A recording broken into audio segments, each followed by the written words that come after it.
remaining. Whereas Monkey King doesn't have a great way of getting out. Question is, I think there's still kind of a question in our mind if this is going to be the Prophet 2 or 5. Yeah, I feel like they don't usually give it to Nisha, but it's obviously still doable. But they like to give Nisha those big hard carries in the mid lane still a lot of the time. But the Nisha Prophet could definitely play that role. Yeah, I think the last time I saw him play was maybe I think it was the Bounty Hunt. They gave it to him, and he had like one of the highest GPMs the tournament on it. So he definitely knows how to play it. In case of, as you say, do you want someone flashy? Do you want your kind of playmaker type hero? I can't believe Queen was still in. Do we feel like we see these teams go for it too much? I know we've seen Liquid do it sometimes, but I feel like these two teams, we already mentioned Team Liquid, they focus around things like the Huskar, the Lone Druid, the Oracle. And Team Secret, similar to what we say whenever we talk about OG, they kind of just have their own approach to their drafts.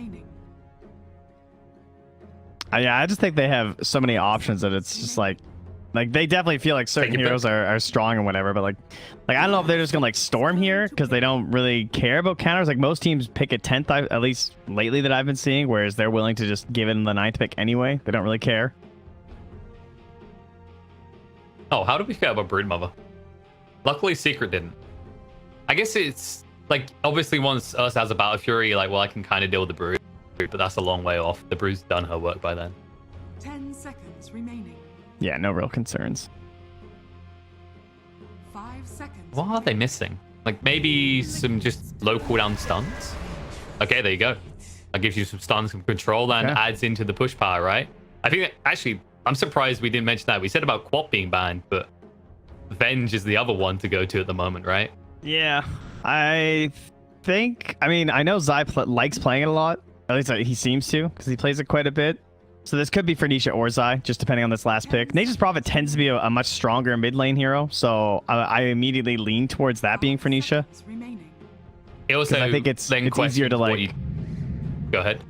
I think it's easier to like exert your influence across the map when you're Nature's Prophet compared to being Vengeful Spirit with high levels at the start of the game. So, but as we said, Mickey going to take that Death Prophet, and they will finally come all the way around back to taking the Lycan for themselves. The mana regen issues you now have ever since they switched the mana regen talent from 10 to 15, it's very hard to debate that item is the way to go with this hero now. Plus, you know, Abyssal's busted. That didn't hurt. Yeah, that's like the obvious one we talk about, right? Melee heroes, very strong right now. Abyssal, why mini Blink Dagger? And when we talk about Ursa as a hero that essentially has two forms of Blink in that, as we just shoot off, and now she's going to go down. Insania got the final hit out. Man, I was not sure if Taiga being back there would be enough, but very well done. The Nature's Graft obnoxious at level 1. Yeah, and that does mean Nature's Graft. It kind of is a graft.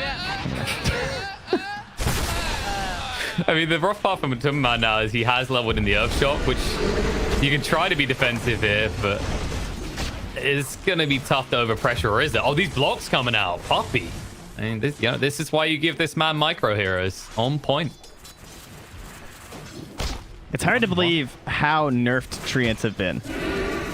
And they're still so good. It's just so hard to kill. It's like we're seeing this overall from the Zoo meta, right? It's like you look at everything, it's just a bit too tanky for me to kill right now. Yeah, it feels like you just have to commit way more to try and deal with them. In the mid lane, it's summons on summons. With the Boar Man versus Wolf Man. And I think it's kind of a race to free, right? Once Zai has free, you can make sure Lycan doesn't feel confident, but at the same time, if Lycan has, you know, level 3 or 4 too quickly, the regen means he doesn't care either. Yeah, I feel like Koikva's gonna be fine. I think that this is better for him in the long run. His summons, like, it's not like Beastmaster can really chase you down and try and kill you or anything, because the spacing's so small. Like, it's a lot easier to do that in a side lane, with like the constant harass and like actually pushing you off the wave, whereas in the mid, probably not gonna get that same advantage. Oh, Nisha? Jeez, Nisha. Yeah, cheeky from Boxy. He does die though. Don't benefit when the illusion isn't like you know, you don't necessarily want to build like plus damage items or whatever, because you want like all the agi, and you want to buy aura items too, so that you're giving those off. It's interesting. Yeah, it's kind of like one of those examples where there's not really another comparative in Dota. It's this hero, you know, you can talk about, oh, his Chen army's still up, but in the hero itself, like, your punishment of dying is offset a little bit because you still exist. And Bo3's having a hard time down here. Can't really trade. I wonder if maybe a little level 4, because then the disarm lasts longer. You can get to a stage. He's going for it. Oh, he didn't get it. Gonna die for it. Oh. Level 2, so he probably just used all his HP and mana to be a nuisance, and then TP back home again as he returns to the bounty rune fight. A little bit of a bounty rune dispute in the bot lane. I'm just watching Bo3 get disarms at the right moment. At the same time, Insani's in trouble up top here. Moving in. One more clap comes out. Matumbaman gets the kill. Bo3 is running for his life in the bot lane in the meantime as Nisha. He does have the wave of terror, and he can get the kill. Oh, God. But I know what he's going through here. We've all been there when we play Pangolier. We're just like, just one more disarm. Just one more, and I win this trade, and they have to run away. Mid lane roar. Well, Quake's pretty tanky, though. They don't have to lift for another 4 seconds. They can't dive it either, so Quake will just mid lane. As well as gets up brought top. down by the first shapeshift on top, yeah. They'll dive, they'll get Matumbaman. Tiger does give his life for it, though, and Puppy makes sure he takes the gold. Disarms as well. Bot lane. There's disarms coming to effect. He's so close to 6. He can't get out. He had the one. Good to do this before the tree's level 6, because that's when he can actually start the turnarounds with the TPs and buy his team a lot more times. So, like, DP does not want to come down here and try and pop her ulti, right? She'd rather just try and ult top and trade. He got swapped out. Nisha spotted him with the wave of terror. They get freebie, and now Bo3, he did get level 6. They have a hawk. He got level 6, and he's going to commit it, and that may be a mistake. They just primer roar him up, and they'll right-click him down. It's a pretty pathetic looking Pangolier. He just has to run away with a sliver of HP remaining. That was not the impact you were looking for out your first. Question is whether Zai can mirror that now, because you could just try and connect towards mid. However, someone you want in that push is being pushed into right now. Nisha will turn around, though, as Bo3 doesn't get the disarms he's looking for. Ends up going down again, and they say, okay, you didn't want us to leave bot lane? Fine, we'll commit to it. This is our new home. I think Insania realizes that he can't really do anything, though. Primer will come out. Death Prophet. He actually did pick in the Spirit Siphon, though, so Zai needs to be a little bit careful himself, because that's going to be a long route for an up. And Matumbaman, his reinforcements have arrived. Zai might still go down, but now Mike is in a world of trouble and a world of hurt, as they'll just run him through and look to clap him down. They do get the kill. So 1-for-1 exchange. However, it works out in Liquid's favor, because the shapeshift in the mid lane did get the kill into Nisha. Yeah, they just ran him down. It won't make it for nothing, though. They do converge towards the mid lane. They say, okay, you basically forfeit this. And there won't really be a trade as Bo3 down bottom did go for a jump down. He's whittling down Puppy to see if this is worth. It's like, come on, where are the proc? Finally, he gets a proc. And now the steal will be under the swashbuckle instead of the roll and thunder. And Puppy will go down. Or will he? Can he joke? Nope, he's going to juke it. They commit. Oh. And they get the kill. He's like, okay, Bo3, you want to do this? You have to swashbuckle once more. YapzOr can chase this, however, with a lift back. Bo3 might be in a bit of trouble, but nope. Instantly identifies they've got no stuns, and he'll make his escape. The mid lane, however, there were creeps there. There's an attempt. I'm not really sure what they're hoping to do to an Ursa here. I think they just... If someone wanted to go Manta, this would be the game for it. Why stop there? They've won the battle in terms of who's going to get Roche first this game. They have. It seems like Secret maybe had kind of inclinations of this, but you can see they were all ready. So I'm not sure if this is like a common thing for him. Oh, Nisha. Well, he knew they were just in the pit. He didn't think that they were going to come and punish him so quickly, though. He is healing up a lot, actually. Found a lot of time. He might be able to bring Bo3 down, but nope. Pretty good trades, but Liquid are really like on point with what they need from this lineup. And this should be at least one kill with the Yules. Should just be free. Well, Puppy has arrived. He's ready to give his life. He might have the Overgrowth comes out. Primer being thrown out. The Shapeshift's been used. Beastmaster already down. YapzOr is tanky enough to escape before they can kill him off, but Bo3 pursuing on the Puppy with the roll through. They'll find and kill off the Prophet. He's building, he is going for a Yasha as well, so it looks like Secret just want to be speedy boys and girls. Oh, that's very speedy. The first Aegis, unless you have a hero that can play hyper aggressive, it's pretty hard to force your opponent to fight you. You know, like everyone's just going to try and trade on the opposite side of the map of you. That's what just happened to them. Oh. We've seen this before. Bo3 versus Nisha. Bo3 did bring out lies though, and he does have level 6 this time around, so okay, that was trouble for bench. Oh, swap. Yeah, well, that one not so cool. He tried.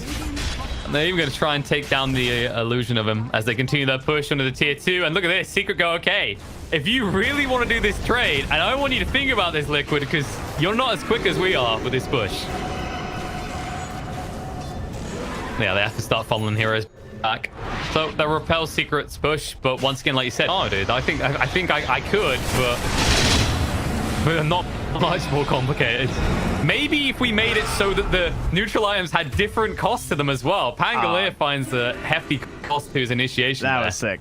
Gets the steal on the shield crash, then he gets the 18% damage reduction from both of them, and then is able to just live. And it's like, why isn't this doing more damage?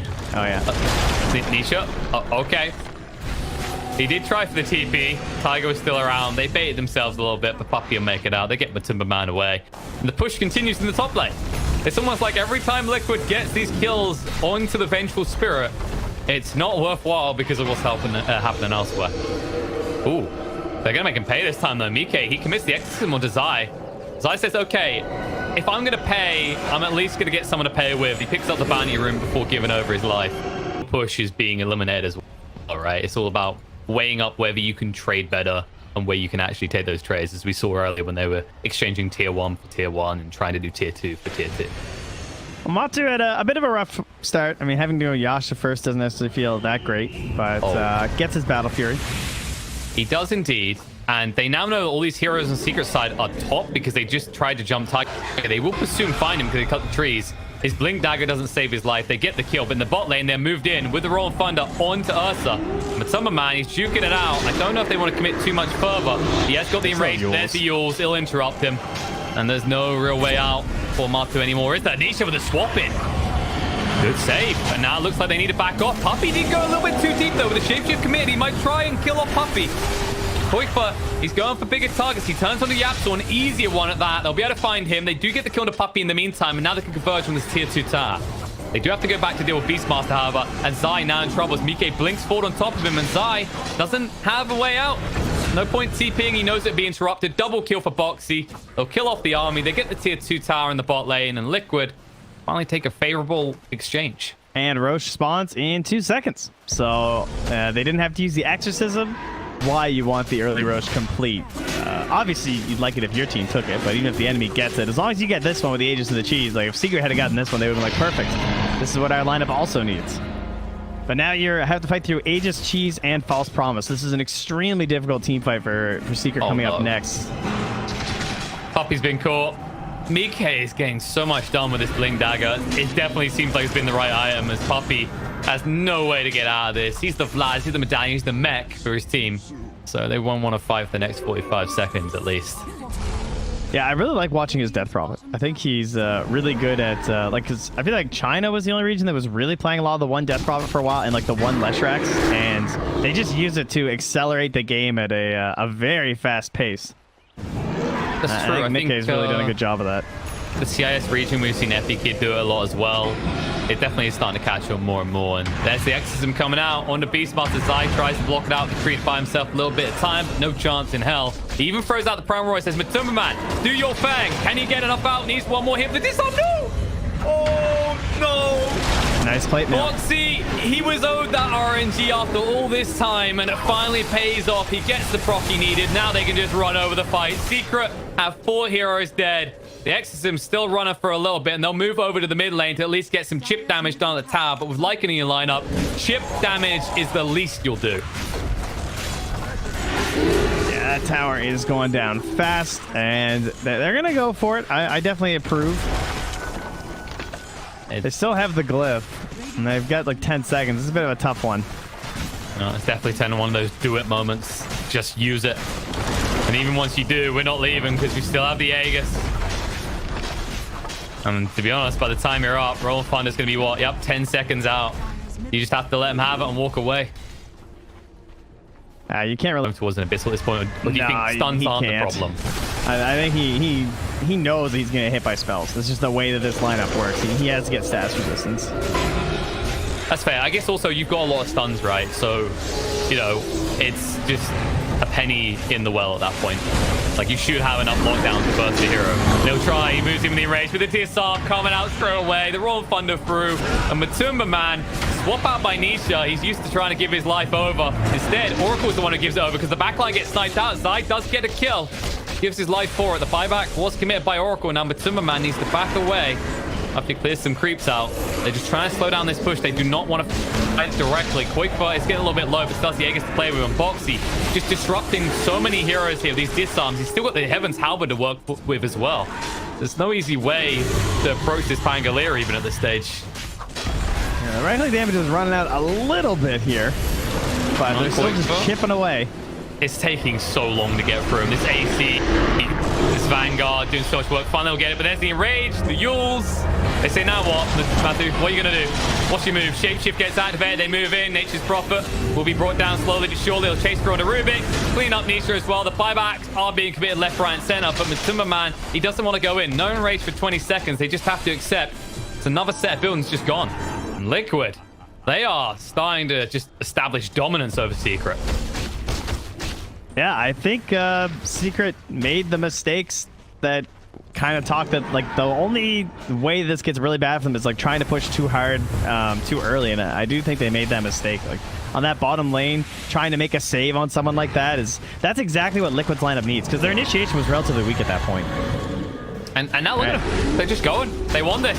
They know Quickfire has no easy way to escape this. They're trying to do damage to the 4-star out. It's good from Taigi. Saves the day. Boxy rolls in on the Matumba Man. The prime roll thrown out on the second. Everything but the kitchen sink for a kill on the Wolfman, but it's just not working. The sustain is too strong. And time again, Secret are repelled. They realize when it's over. They call GG. Liquid take game 1. That I can appreciate. Very well done from Liquid. I mean, they're not afraid to just open with these classic combos that